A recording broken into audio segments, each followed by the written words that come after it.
It was one of those days where, up until that point, everything seemed normal. I'm Carol, and managing a hotel is essentially what I do for a living. Check-ins and check-outs are a never-ending hustle, and you have to be prepared for everything, including complaints. I was working at the front desk when this guy suddenly rushed over to me. From head to toe, he radiated wealth. Elegant suit, sleek hair, the whole 9 yards. He gave me a scowl as if I had broken his room as he slapped his costly phone down on the counter. "Hey, my room is in horrible condition. Who's to blame for this?" he asked, his tone sharp. I tried to smooth over the bumpy beginning by putting on my best customer service smile. "I really apologize for that. I am the manager, Carol. Allow me to immediately fix this for you." He scowled and gave me a suspicious look. Hopefully, I was going to give the owner a call. "Once more, what is your name?" "Carol," I said again, maintaining a neutral tone. "Let's resolve this. To make up for the inconvenience, how about I give you a stay in one of our best rooms on the property?" I could see his eyes getting softer as we made our way to the next room. "I apologize for exploding in that manner," he mumbled while rubbing his nape. "My name is James. I'm exhausted from traveling for weeks at a time." "James, don't worry. Everybody has those days." I remarked, "Let's just make sure the remainder of your stay is enjoyable," as I unlocked a luxurious chamber. His expression brightened as he peered inside. "This will function well. Regards." I felt a tiny bit of relief when I watched him settle. We struck up a conversation while I completed some paperwork. It transpired that he was a Bitcoin investor on the move, reaping the rewards of his astute decisions. He acknowledged, "It's not all it's cracked up to be." As I handed him the keys to his new room, I responded, "I can imagine. However, you do get to meet new people frequently, don't you?" He laughed. "Yes, like flamboyant hotel managers who know how to deal with a disgruntled customer." I chuckled. A small portion of the job's charm. He halted before going to his room. "Carol, how about we go out to supper later? I owe you one for putting up with my outburst." I was a little surprised because I hadn't anticipated that. However, he appeared sincere. "Yes, James, that would be pleasant." And so it was that I found myself having dinner with a hotel visitor, discussing everything from cryptocurrency to my favorite pizza toppings. He laughed a lot, was easy to chat to, and didn't mind if I vent to him about my crazy day. After our unplanned supper today, James and I began to spend more time together. It was more genuine and unvarnished than any of those corny love stories. After my shifts at the hotel, we would get together and sometimes go out for a late-night snack or just stroll and chat till the wee hours of the morning. We were at this little dive bar one evening, the kind where the beer is always cool and everyone knows your name. Nestled at a corner booth, our conversation was muffled by the bar's drab background noise. James was fiddling with the label on his beer bottle, a habit he developed when he was thinking about something. "You know, Carol, this road life is kind of lonely, even though I've seen a lot of places and traveled a lot." I sipped some of my drink and observed him intently. "So why do it again? What's the point of not settling down?" With a brief, dry laugh, he laughed. "As you settle down, what will you do? Invest in real estate, buy a dog, and undertake Sunday lawn maintenance? I'm not like that." I shook my head and laughed. "You know, it doesn't have to be so dull. However, I understand. Freedom is difficult to give up." We settled into a relaxed silence as we just observed the activity around us.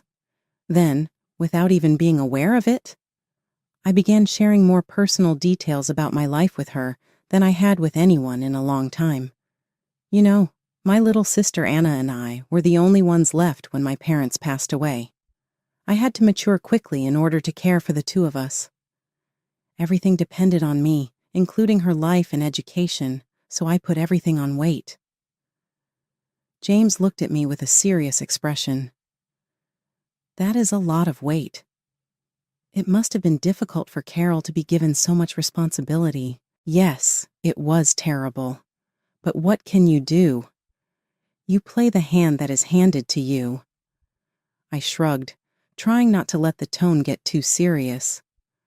But you've done well for yourself, managing a hotel and all.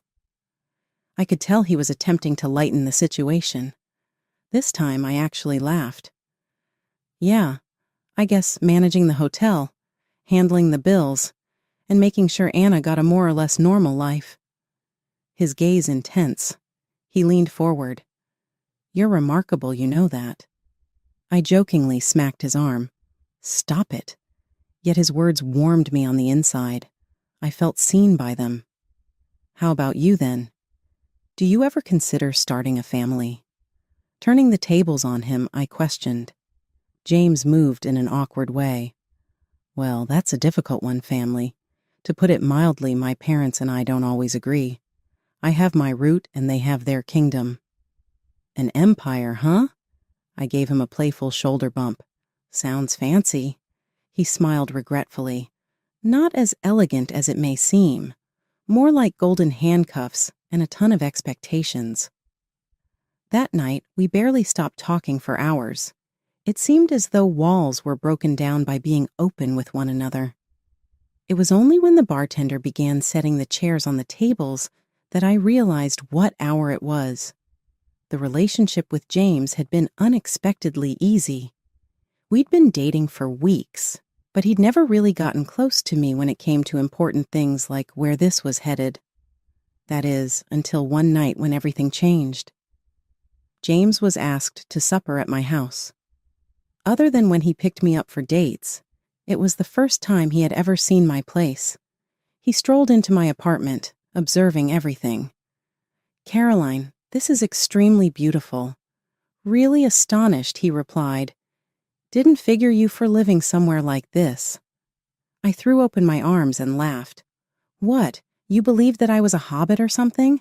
My parents left us with a good life after they died away, sold their home, paid the down payment on the mortgage, and purchased an apartment for Anna and myself.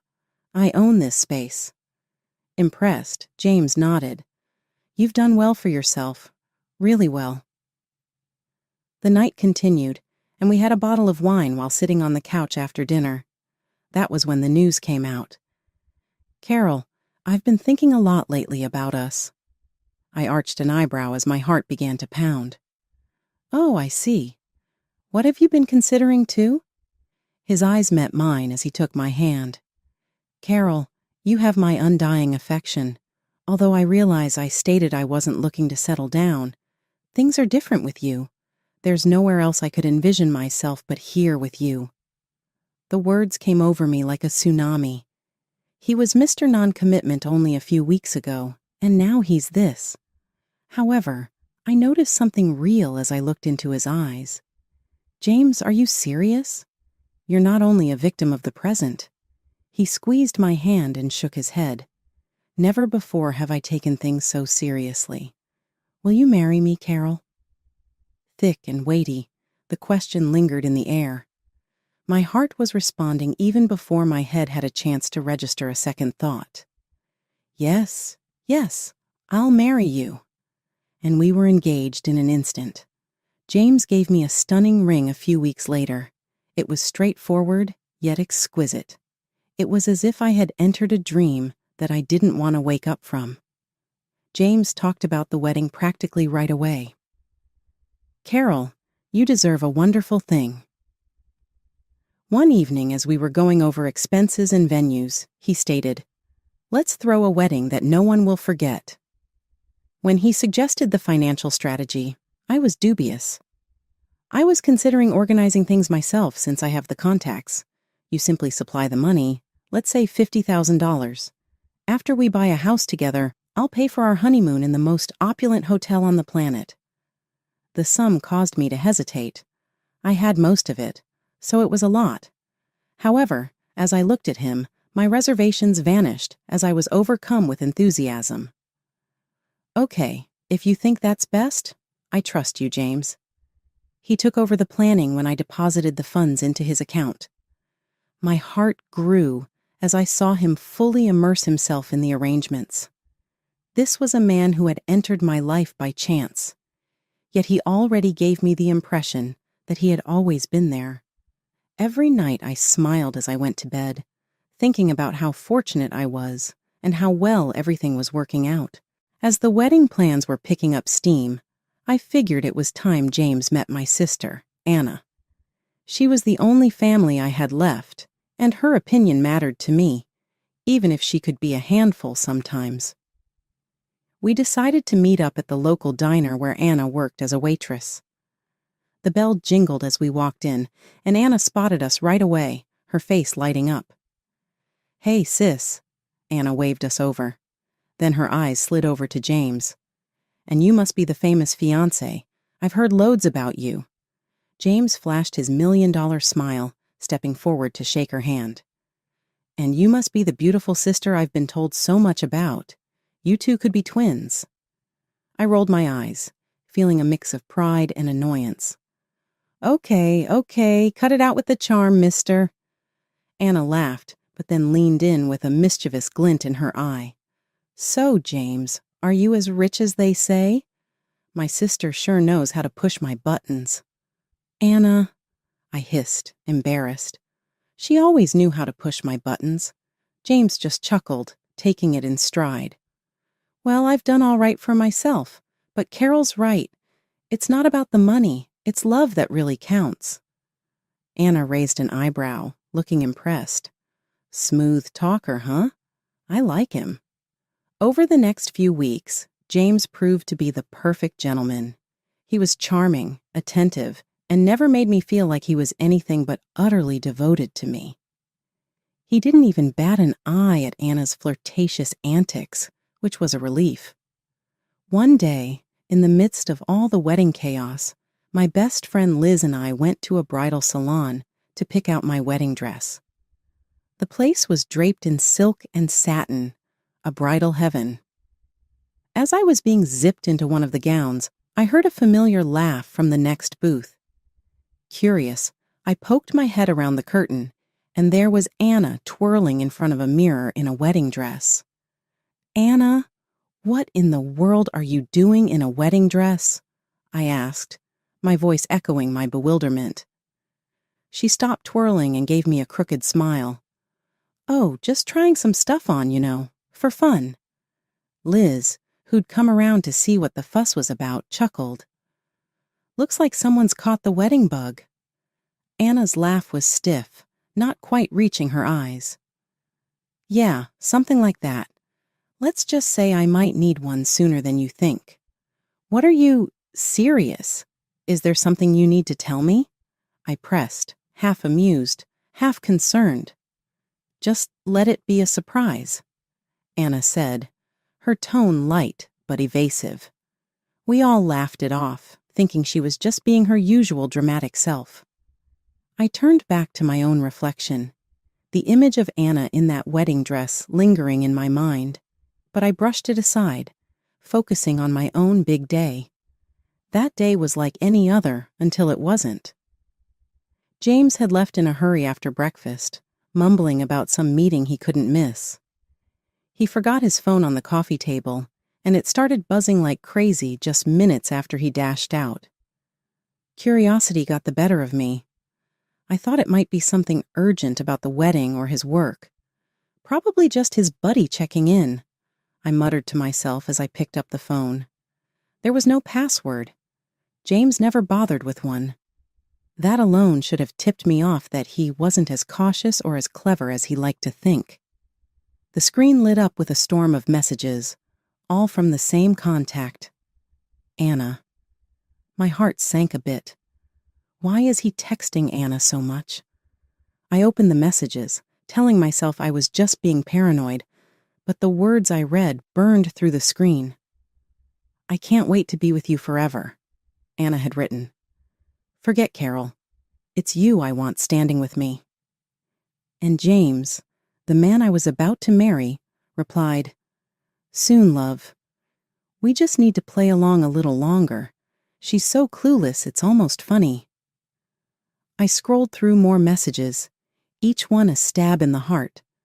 They talked about the wedding, about me, about how they'd use my money to start their life together once I was out of the picture. But the most disgusting thing was that Anna was pregnant by James. The room spun around me. I felt sick. My sister, my baby sister, who I'd practically raised on my own, was stabbing me in the back. And James, the man who'd promised to love and protect me, was the knife in her hand. An hour later, James came back looking flustered. "Hey, babe, see my phone?" he asked, kissing my cheek like nothing was amiss. I handed it over with a smile plastered on my face, the same one I'd worn 1,000 times before. "You left it here," I said sweetly. "Must be losing your touch, leaving your lifeline around." As he scrolled through his phone, presumably checking for missed messages, I watched him closely. Does he have any idea that I know? Does he even care? But James was oblivious, caught up in his own deceitful world. He laughed at something on his screen, and I felt my hands clench into fists. Laugh it up, James. Enjoy it while it lasts. Later that night, as we lay in bed, he was all smiles and plans for the future. Our future. "It's going to be perfect, Carol. This wedding, our life together. You'll see." I turned to face him, my heart a battleground of love and longing. "I'm sure it will be," I murmured, letting him pull me close. "Absolutely perfect." As he drifted off, I lay awake, staring at the ceiling. The gears in my mind were turning, plotting, planning. I wasn't going to be the victim in this twisted play. They wanted a show. I'd give them one they'd never forget. But first, I had to act the part of the doting fiancé just a little longer. The day of the wedding had arrived, and with it, a performance worthy of an award. The grand hall was filled with flowers, and our guests whispered excitedly, none the wiser of the drama about to unfold. Just as we were about to exchange vows, the doors at the back of the hall burst open. Anna, in a wedding dress, marched up the aisle like she owned the place. The crowd gasped, turning to watch her approach. She didn't stop until she reached us, pushing me aside with a dramatic flair. "I'm the one who deserves to be here, Carol, not you. I'm having his baby," she declared loudly, turning to James. "Tell her, tell everyone, James." James let go of my hand and laughed, a harsh, ugly sound that echoed off the walls. "Thank you, Carol, for this lavish wedding setup. It's perfect for me and your sister." The guests murmured, shock written on every face. James continued, "Why don't you take a seat, Carol? Enjoy the show as a guest." His words were meant to wound, but I simply smiled, stepping back gracefully. "Of course I wouldn't miss it for the world," I said, my voice calm and even. Their smug smiles faltered, confusion flickering as I walked away without a scene. I took a seat, crossing my legs and fixing my gaze on the farce unfolding before me as they turned to face the priest and made their own vows. Another dramatic entrance halted everything once more. A woman, clearly older and carrying an air of fury like a storm, marched down the aisle. "James!" she bellowed, making him pale. "You lying, cheating scumbag!" The whole room froze.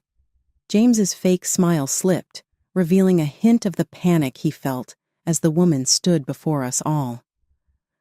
"I am his wife and mother to his child, which he has conveniently forgotten, along with the vows he made to me." Anna's legs almost gave out beneath her, her face colorless. Her gaze moved from James to the woman and finally to me, a wordless cry for assistance. I got up and said, "I also have a little gift for everyone." I spoke with clarity and frigid precision, enunciating every word. James is more than a bigamy. He's bankrupt. He is deeply in debt, as proven by a private investigator. Not only did his investments backfire, but he has also been embezzling money from his own relatives. Whispers sprang out throughout the audience, the rich sound of scandal and rumors blending together. James's spouse betrayed Anna. With tears flowing down her cheeks, my sister staggered back as she charged at her, saying, "And you, how dare you?" As I watched, a sense of both bittersweet delight filled my chest. This was the result of weeks of preparation and suffering. It was gratifying to watch them fall apart, to witness their worlds fall apart, but it also left a hollow aching deep below. The actual wife went on accusing, her voice harsh and merciless. "You think he would build something with you when he left us with nothing? Girl, get up." Anna sobbed as her ideal wedding descended into a horror. James tried to talk so he could maintain some semblance of dignity, but his wife gave him a hard smack across the cheek, and the sound of the cracking sharply echoed into the hallway. James's parents, an additional pair of unexpected guests, barged through the doors just as the guests were starting to digest the startling disclosures. The old couple, their features furrowed with surprise and wrath as they took in the sight before them, looked every inch the part of a frustrated nobility. The first to speak, his voice booming over the murmuring of the audience, was the father, a stern-looking man wearing a fine suit. "James, you have me completely embarrassed. To think you could resort to such deception," he yelled, staring at his son with a glare that seemed to be trying to evoke regret only by his words. His mother gripped a handkerchief firmly. She was a frail-looking woman with tears streaming down her cheeks. She sobbed, "My son, how could you? We did not raise you in this manner. It's unacceptable to deceive these women." James stood there, the disdain of the public and his family casting a shadow over his usually elegant manner. When he opened his mouth to explain, his father interrupted. "The legacy of this family no longer includes you. Think of yourself as inheritorless," his father said in a stern and decisive tone. Once again, the room descended into mayhem as guests pulled out their phones, probably filming the end of my ideal wedding. I brought James to court in the ensuing weeks. In my case, I sought reimbursement for the $50,000 I had naively given up for our intended wedding. James was ordered to reimburse every amount by the judge after my case was decided in my favor due to the overwhelming evidence. His legal wife followed suit not too long after. She asked for alimony for their daughter and filed a lawsuit against him for deceit and mental distress. I showed up to every court hearing. Every time I saw James suffer the repercussions of his deeds, I was filled with a bittersweet sense of vindication. Surprisingly, Anna was behind him, having sided with the guy who had almost destroyed me. Anna came up to me one day outside the courtroom.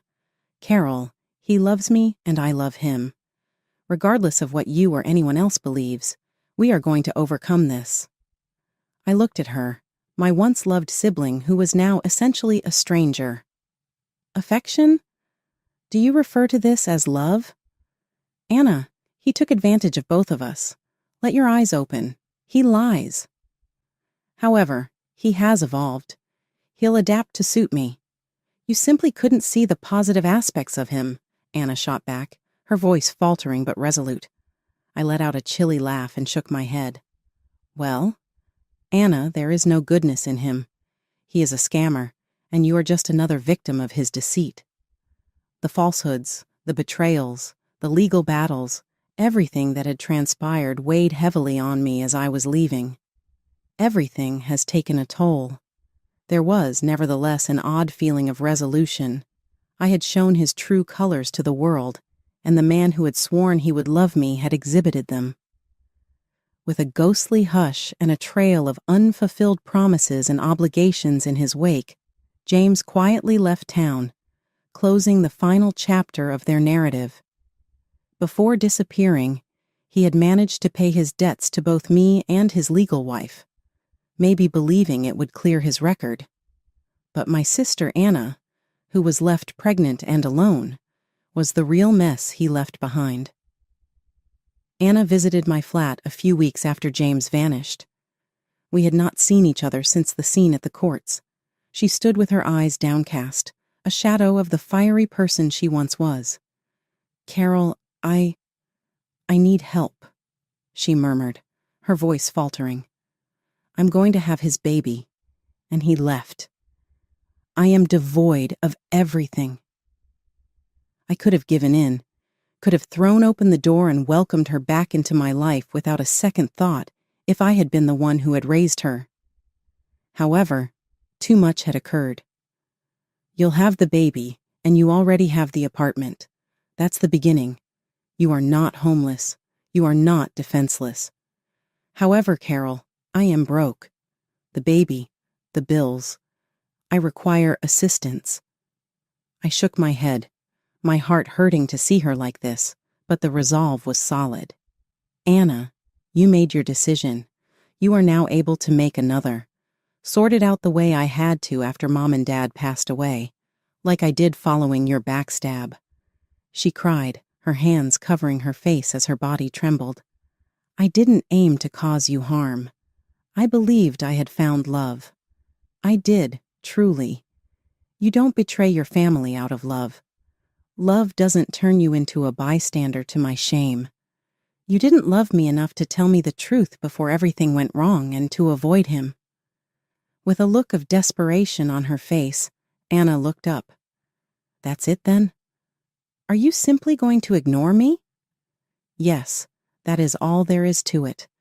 Just as I took care of you, you're going to leave here and care for your child on your own." I turned around and headed back to my flat, slamming the door on her cries with a final resounding bang that shut my heart. Though essential, it was the toughest thing I had ever done. After that day, everything returned to a peaceful normalcy that I hadn't realized I'd missed. I returned wholeheartedly to my work, picked up long-neglected interests, and gradually reestablished the independence that had always been my identity. Regarding Anna, I've been informed by family friends that she gave birth to a young girl. They said she was barely making ends meet. Sincerely, I hope that she found her path and discovered the strength in her mothering role, something she had not discovered as a sister.